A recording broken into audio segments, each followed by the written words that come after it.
Yep, it's a real game. This is a zombie game where you are not fighting off hordes of infected. No, instead you are the hordes of infected, playing as a zombie overthrowing an entire city. And yeah, it's just as awesome as it sounds. This is Stubbs the Zombie in Rebel Without a Pulse.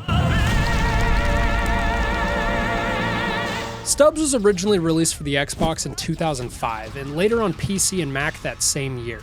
The game takes place in Punch Bowl, an experimental, retro-futuristic utopian city where everything seems perfect. Clean streets, no crime, happy citizens, and friendly robots helping out around the city. But of course, the city has a darker undercurrent, and Stubbs, well, he's here to shit all over the whole thing. Well, actually piss all over it, but we'll get to that. When you fire up Stubbs, you very quickly realize the game doesn't take itself seriously, like, at all. There's a very comedic tone present throughout, and this is apparent from the very first cutscene. Get your hands off my weenie! Despite the humorous presentation, the core gameplay loop of being a zombie and infecting a city is done seriously, and it can actually be pretty brutal and gruesome. Thank God for that. You play as Stubbs, Patient Zero. He's basically your classic zombie, suit and tie, green-tinted skin, moaning, hoveling around, and eating brains. He's literally the Plants vs. Zombies zombie. Look at him. Right away after rising from your grave, you start attacking townsfolk, eating some cop brains, and starting your first little zombie horde to begin the outbreak. From there, you move through different parts of the city with each area acting as a new level. You raid the town police station, infecting prisoners and guards, clear out city streets, parking garages and a mall, assault the city dam and water treatment plant to infect the city's water, and attack farms on the outskirts of town. There's a decent variety of areas to experience, and each one presents its own unique challenges, enemies, comedic moments, and the occasional boss fight. It's cool to see the city progressively fall further into chaos as Stubbs advances in his campaign. By the end of the game, the city is in an apocalyptic state with the streets in ruin and lined with military. As the player, you can sit back and say, yeah, I did that. Yeah, I did that. Now, Stubbs may be your everyday zombie in appearance, but he's a bit more complicated than that. You may be an open book, SpongeBob, but I'm a bit more complicated than that. It's Patrick Star from that one part. It's Patrick Star for that one part! He's like a zombie Swiss Army knife. He can swat at enemies to infect them, beat enemies with their own limbs, throw out his internal organs like grenades, rip off his head and roll it like a bowling ball that explodes. And he has an AoE fart attack to temporarily stun enemies and make them vulnerable to brain slurping. My brain! Stubbs can also pull off his own arm to act as a drone and go infect enemies.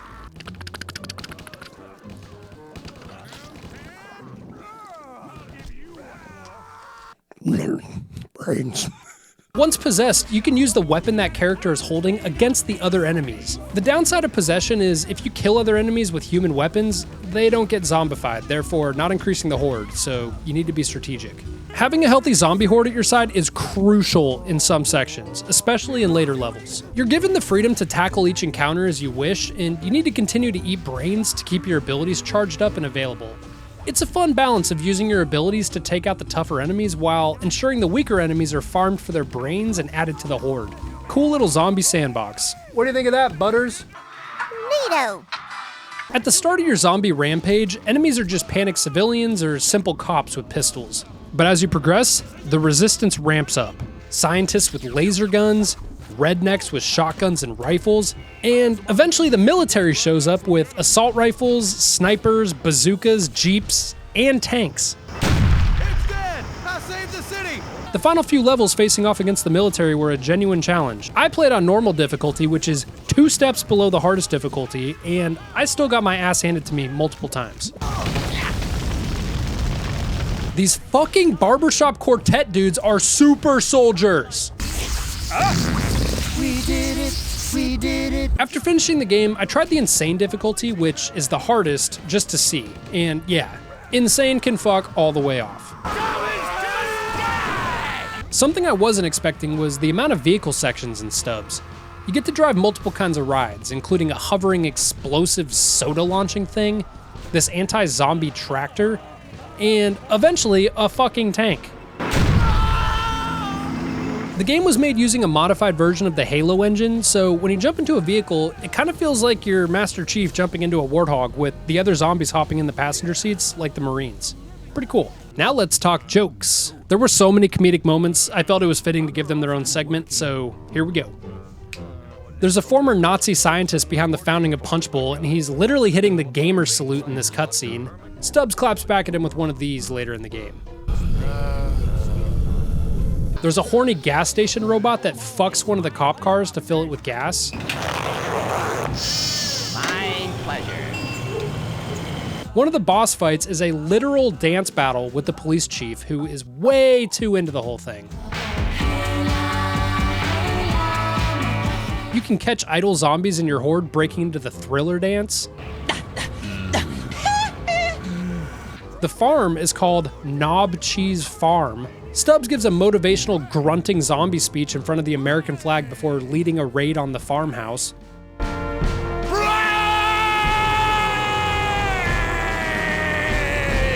You contaminate the city's water supply by pissing into it for literal minutes, and at one point, homie rides a sheep around for transportation.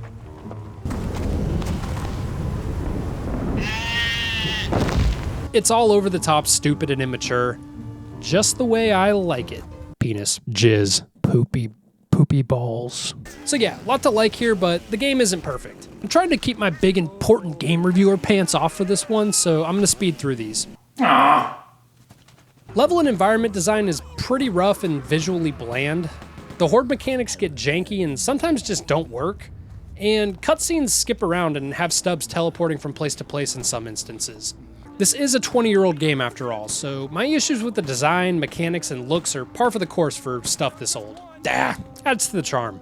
It's a short game, around 5 hours for my playthrough on normal, and while I don't think a few more unique environments and levels would have hurt, a 5-hour length is kind of a sweet spot for something like this, and also makes it super replayable. Unfortunately, the story mode is the only thing on offer here. There's no other game modes or mini games or anything like that, but you can play through the whole thing in co-op, which is a nice touch. The other zombie is called Grubs in co-op. Hell yeah. This probably would have been one of my favorite games if I had played it as a kid. Playing this now does make me wish for a modern take, maybe something bigger, open world even, with refined horde mechanics and endless infection possibilities. Something where you can kind of do your own thing and really lead the zombie invasion any way you want. Stubbs is held back in a lot of ways, with limits on how big you can grow your zombie horde and where you can go within the levels. It's a very linear experience. If there is a modern, more serious take on a zombie game like this out there, I certainly haven't heard of it. And if it doesn't exist, it really should. Someone go make that. We'll wait.